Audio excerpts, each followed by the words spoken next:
সবাইকে আন্তরিক শুভেচ্ছা জানিয়ে আমাদের আজকের পর্ব শুরু করতেছি।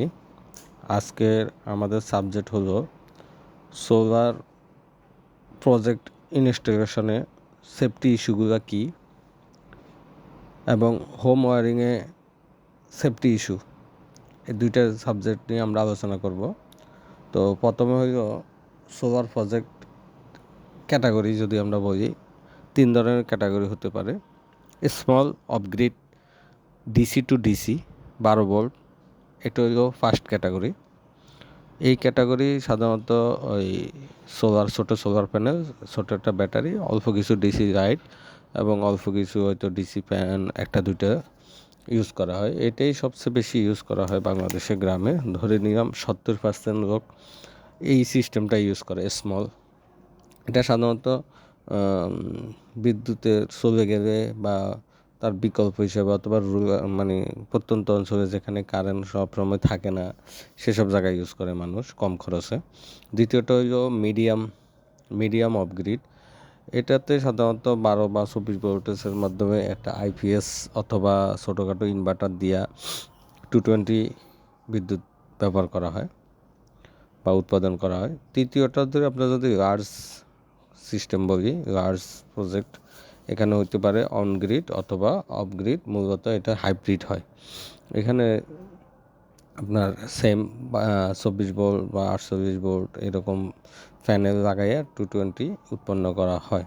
তো মূলত এই সোলার প্রজেক্টগুলোর উদ্দেশ্যটা কি? মূল উদ্দেশ্য হইল কারেন্ট চলে গেলে অথবা কারেন্টের এই অল্টারনেটিভ বা কিছু সময়ের জন্য ব্যাকআপের জন্য 2-3 ঘন্টা ব্যাকআপের জন্য অল্প কয়েকটা লাইট, বাসার মধ্যে সবগুলো না, বাসার সবগুলো থেকে অল্প একটা দুটা লাইট বা একটা দুটা ফ্যান ইউজ করা জরুরি মুহূর্তে কারেন্ট চলে গেলে। আর দ্বিতীয়টা যেটা 2 নম্বর এবং 3 নম্বর ক্যাটাগরি যারা, এখানে সাধারণত আপনার ডিসি থেকে এসি উৎপন্ন করার জন্য আইপিএস অথবা ইনভার্টার ব্যবহার করা হয়। এই আইপিএস বা ইনভার্টার বাংলাদেশের 99.99 ফ্যামিলিতে আইপিএসের লাইন সিঙ্গেল ফেজে টানা হয় আর আর্থিংটাকে কমন করা হয়। এই আর্থিংটাকে কমন করাটাই হইল বর্তমান সময়কার সবচেয়ে বড় ভুল মানুষের। কারণটা হলো, যখন আমরা আর্থিংটাকে কমন করব, মানে নিউট্রালটাকে যখন কমন করব আর ফেস একটা মাত্র সিঙ্গেল তার দিয়ে আইপিএসের ফেস টানবো বোর্ডে, তখন কি হয়, যখন আপনার বাসায় কারেন্ট চলে যাবে, কোনো কারেন্ট থাকবে না, কিন্তু আইপিএস কী করতেছে, ব্যাটারি থেকে বিদ্যুৎ উৎপন্ন করে সিঙ্গেল ফেজে আপনার ঘরে কারেন্ট দিচ্ছে। আর সেই কারেন্টটা কমপ্লিট হচ্ছে কীভাবে? ব্যাটারি আইপিএস থেকে যাচ্ছে সিঙ্গেল ফেজ, আর এটা আপনার বাসার যে নিউট্রাল লাইন আছে সেটা কমন করা লাগানো, যার কারণে আপনার মিটারে তখনও কিন্তু বিদ্যুৎ চলে যাওয়ার পরেও কিন্তু রিডিং ওঠে। কারণ সার্কিটটা কমপ্লিট হয় আইপিএসের ব্যাটারি থেকে 12 ভোল্টকে 220 বানায়। 220-র একটা ফেজ আপনার ঘরের ভিতরে গেল, ফ্যান লাইটগুলো সরিয়া সে সার্কিট কমপ্লিট করে নিউট্রাল দিয়া আপনার বাইরে যায়, মিটারের বাইরে দিয়া যায়। তখন আপনার মিটারটা রিডিং করে বিল ওঠে।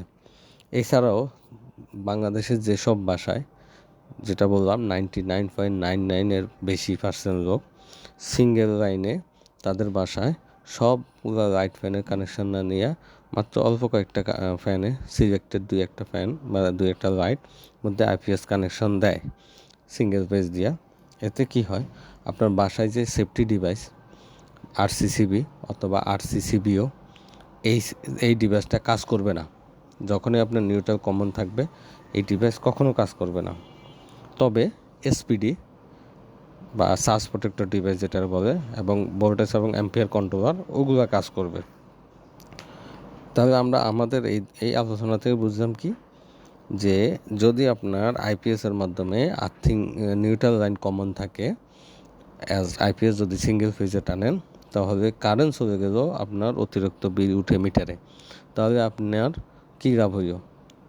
আপনার সোলার সিস্টেমেই আইপিএসটা চলুক আর যেমনি চলুক, যখন সে কারেন্ট চলে যাওয়ার পরে ব্যাকআপ হিসাবে চলতেছে, তখন সে আপনার আর্থিং এই নিউট্রালের মাধ্যমে আপনার অতিরিক্ত বিল আসতেছে, তাই আপনি সোলার লাগাইছেন বিল কমানোর জন্য, এখন বিল বেশি আসতেছে, লাভ হলো কি?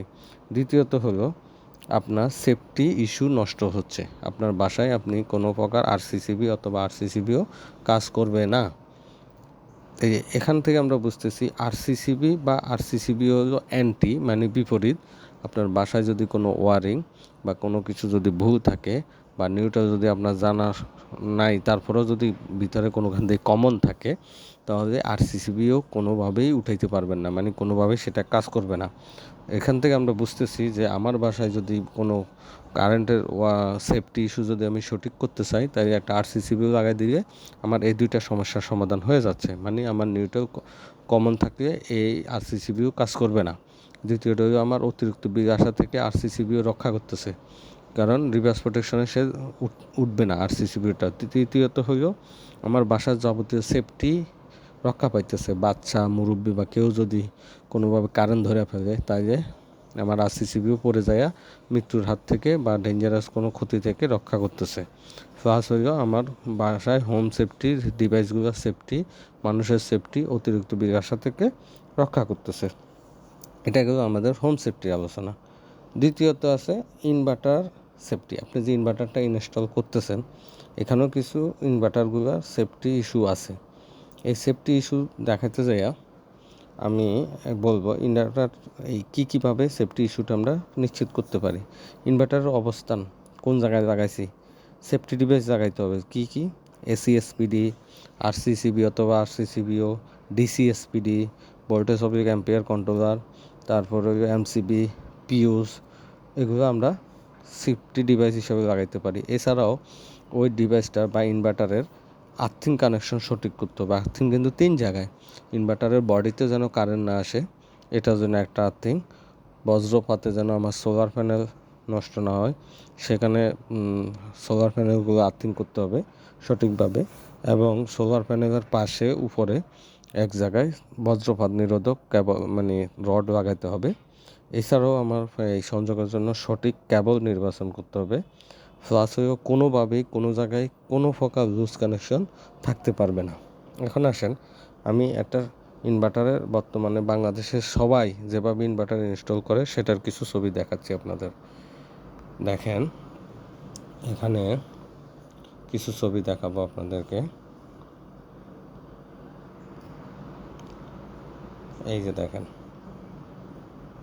হ্যাঁ এই দেখেন, এটা একটা ইনভার্টার ডিসি। আমাদের এটা এই কানেকশনটা করছে আমাদের সংযোগ পাওয়ারওয়ালারা। দেখেন এখানে একটা ইনভার্টার ডিসির, এটা হলো লিথিয়াম ব্যাটারি, এটা হলো ইনভার্টার, আর এটা হলো এর কানেকশন বোর্ড।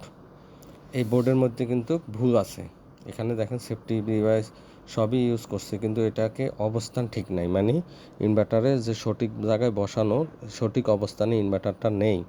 প্লাস এখানেও ভুল আছে, এই সেফটি ডিভাইসগুলো এখানে বসানোর মধ্যে ভুল আছে। কী ভুল আমি বলতেছি, দেখেন যদি আমি বলার আগে কেউ ধরতে পারেন ভেরি গুড, আর না ধরতে পারলে আমি বলে দিচ্ছি। এখানে দেখেন এই একটা ইনস্টলেশন, দেখেন এখানে ব্যাটারি, এখানে দেখেন দুইটা ইনভার্টার, এখানে দেখেন এখানেও ভুল আছে, এখানেও অবস্থানগত ভুল আছে। দেখি কেউ বলতে পারেন কি না এখানে কী ভুল। আসেন এই ভুলগুলো এখন ধরা পড়বে। দেখেন এই যে আমরা যদি দেখাই এখানে, এই দেখেন একটা সোলার ইনভার্টার পুড়ে গেছে। এখানে দেখেন এটা হইল এই সোলার ইনভার্টারের ডিসি সাইড, যেটা পুড়ে নাই। এখানে দেখেন ডিসি সাইডের ঠিক উপরের অংশটা, সরি এসি সাইড, এটা হলো এসি সাইড। দেখেন এসি সাইডের উপরের অংশটা খুব সুন্দরভাবে আছে। পক্ষান্তরে আমরা যদি এটার বাকি অর্ধেক দেখি, এটা হলো এই সোলার সিস্টেমের ডিসি সাইড। দেখেন ডিসি সাইড যখন পুড়ে গেল তখন কোথায় পুড়লো, ঠিক তার উপরে অবস্থানটা কোথায়, সোলার ইনভার্টারের অবস্থানটা ঠিক এই যে এই এসি এবং ডিসি সাইডের উপরে। তো এই হাই ইনভার্টার মানে হাই ভোল্টেজের সোলার ইনভার্টারগুলো মূলত পুড়ে হইল ডিসি সাইড। এই ডিসি সাইড পুরার কারণে যখন এখানে আগুন ধরতেছে, এই আগুনটা কিন্তু উপরের দিকে তাপটার যায়। তো যখন এটা পুড়ে গেল, পূর্বেই স্বাভাবিক পুড়ে গেল, লুজ কানেকশন অথবা যে কোনো কারণে হাই ভোল্টেজের কারণে এটা পুড়তেই পারে। কিন্তু এটা পোড়ার মানে এই না যে আপনার ইনভার্টার ভালো ইনভার্টারটাও পুড়ে যাবে। তাহলে এখানে ভুল কি? আশা রাখি এতক্ষণে বুঝতে পারছেন যে এখানে ইনভার্টারটার অবস্থান সঠিক জায়গায় বসানো হয় নাই। দেখেন এখানে খুঁজা বলি আর একটু ভালো করে বুঝবেন, এটারও সঠিকভাবে হয় নাই, এটাও হয় নাই, এটা আমার ইনস্টলেশন। এখানে পার্শিয়ালি হয়েছে, পুরাটা হয় নাই, তারপরেও অনেকটা ভালো হয়েছে। কিভাবে?